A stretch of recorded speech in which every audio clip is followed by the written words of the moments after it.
България е многократен световен шампион по смъртност от сърдечно-съдови болести. 7 от 10 българи загиват от сърдечно-съдови проблеми. Има решение. Не е генетично. До хранителните навици и начинът на живота. Сърдечно-съдовите заболявания, СССЗ, са широк термин, обхващащ лоши състояния на сърцето и кръвоносните съдове, като хипертония, атеросклероза, сърдечен удар, мозъчен удар и други, които са водеща причина за смърт в България и света, често причинени от рискови фактори като тютюнопушене, лошо хранене, липса на движение, употреба на алкохол и високи нива на холестерол и кръвно налягане, но могат да бъдат предотвратени чрез здравословен начин на живот и редовни прегледи. Какво да правим? Да ядем повече растителна храна, бобови, зърнени култури, плодове, зеленчуци, малко ядки. Всеки ден да се движим достатъчно дълго време пеш.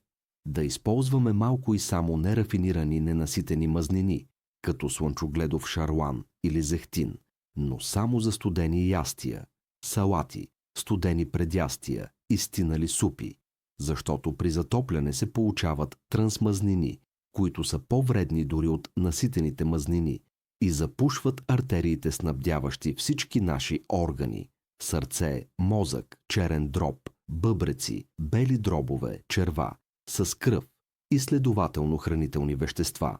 Какво да не правим? Да не пушим, да не пием алкохол или други вредни напитки, като газираните или енергийните, да не ядем захар, яйчени жълтъци, месо, най-вече черен дроб, скариди, свинско, пиле, телешко, млечни продукти, най-вече топено сирене, кашкавал, масло, нито никаква мазнина минала през термична обработка, пържене, печене, варене в супа, които повишават така наречения лош холестерол. Да не се застояваме дълго обездвижени, да не използваме микровълнова печка, нито пластмасови прибори за хранене или пиене, да избягваме скарите. При печене на скара мазнината от месото пада върху въглените и се превръща в нитрозамини или полициклични въглеводороди, които са канцерогенни и за сравнение се съдържат предимно в тютюневия дим. Изпаренията попиват в месото, при обръщане и от двете страни. Всичко е до хранителните навици и начинът на живот. Не е генетично. Хранителни добавки от аптеката не помагат, а операциите са рискови, временно потискат проблема, но никога не го решават, ако няма промяна на навиците. Тези три факта намаляват над 9-10% риска от сърдечно-съдови заболявания.